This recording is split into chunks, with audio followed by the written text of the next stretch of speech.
ఏడాది పాలనలో రైతులకు పండుగ జరుపుకుంటున్నారు. ఏడాది పాలనపై సీఎం రేవంత్ రెడ్డి ఎక్స్ వేదికగా ట్వీట్ చేశారు. సరిగ్గా ఇదే రోజు పొలానికి వెళ్లి అరిక కట్టాల్సిన రైతు మార్పు కోసం పోలింగ్ బూత్ కు వెళ్లి ఓటేశారని రాసుకొచ్చారు. ఇక దీనిపై మనతో మాట్లాడడానికి సిద్ధంగా ఉన్నారు ఆదిలాబాద్ ప్రతినిధి ఆదిలాబాద్ కాంగ్రెస్ లీడర్ అడ్డిబోచారెడ్డి. వారితో మాట్లాడదాం. నమస్తే అండి.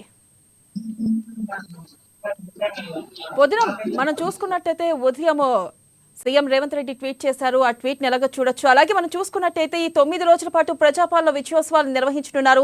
మరి ఏ రోజులు ఏ కార్యక్రమాలు ఉండనున్నాయి?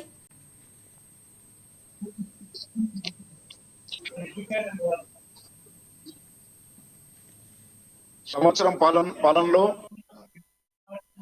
ఎన్నో అభివృద్ధి కార్యక్రమాలు చేస్తూ దాదాపు ఏకకాలంలో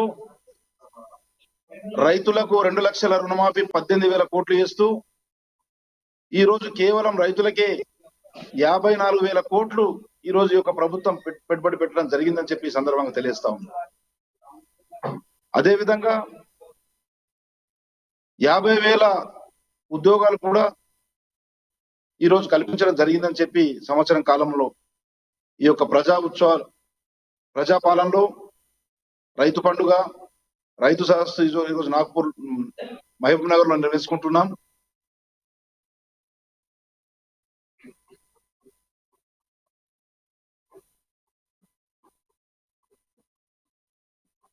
హలో, చెప్పండి భోజారెడ్డి గారు. చెప్పండి. అయితే మనం చూసుకోవచ్చు, ఉదయం సీఎం రేవంత్ రెడ్డి కూడా ట్వీట్ చేశారు. ఈ ట్వీట్ గురించి మీరేం చెప్తారు?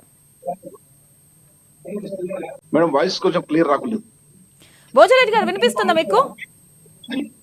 కొద్దిగా స్లో వస్తుంది వాయిస్ కొంచెం గట్టిగా. అయితే morning CM Revanth Reddy tweet చేశారు కదా, ఆ ట్వీట్ చూశారు కదా, ఆ ట్వీట్ చూసిన తర్వాత మీరేమనుకుంటున్నారు?